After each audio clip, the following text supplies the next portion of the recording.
First thing you're going to notice when you come in and sit down, if your previous RoGator operator, is altogether different operator station.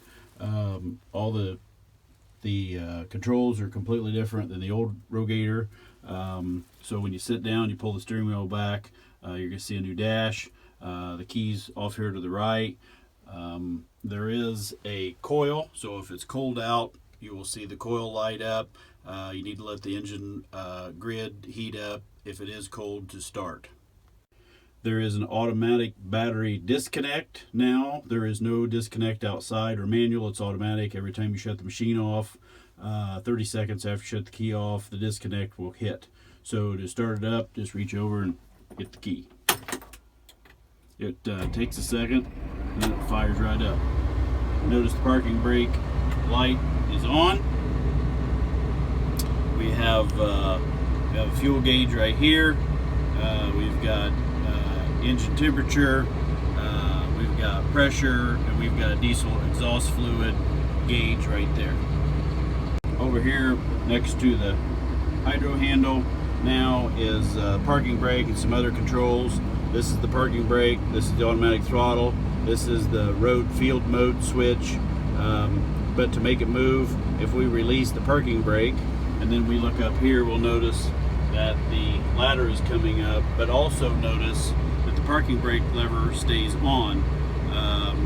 It's out of park, but it's kind of holding itself because we have not chosen a direction yet. Though the parking brake is off and the light on the dash is on, to move, if you look down here on the side of the handle, there is a button right there. If I push and hold that button and then stroke the handle forward, I will start moving forward. When I start moving forward, which we're moving forward, this green light will come on. If I come back and I pull this back to stop, and I have stopped, that green light will stay on for a few seconds, then it goes off, the parking light's back on. So from a stop, if you push the button and pull back, push the button and hold and pull back, then we get a switch like a light like that. When we stop, same thing. I have stopped moving backwards, it comes back on, we're now in neutral. With that light on the dash off, when I hit this lever, nothing happens. But the minute I hit the button, choose a direction, let go of the button, now I'm chosen forward. Once you are moving, you don't have to hold that button any longer, and it drives about like a CVT. So the further you push it and the longer you push it, the quicker you pick up speed. Same thing on slowing down. And if you move this stick gingerly, you will pick up speed gingerly. If you mash it forward and mash it backward, you're probably going to be thrown around in the seat a little bit, as it is going to react very abruptly.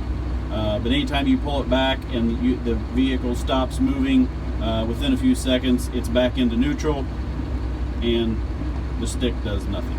If you're traveling along forward and let go of the switch, as you can see we're moving forward, and I hit the button and pull back, it'll come to a stop, and then all of a sudden it goes into forward. Same thing when you go to first. See, so you can change directions very quickly by pushing the button and hitting the other direction.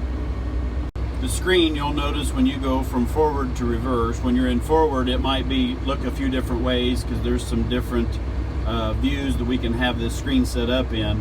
But when you're in forward, it will look something like this. Anytime I choose reverse and I start moving backward, you'll notice that the camera shows up. Every machine is shipped with a rear mounting camera, and when you're in reverse, that will revert to a camera. When it times out, it goes back to the main screen. So we're back in neutral and the camera disappeared.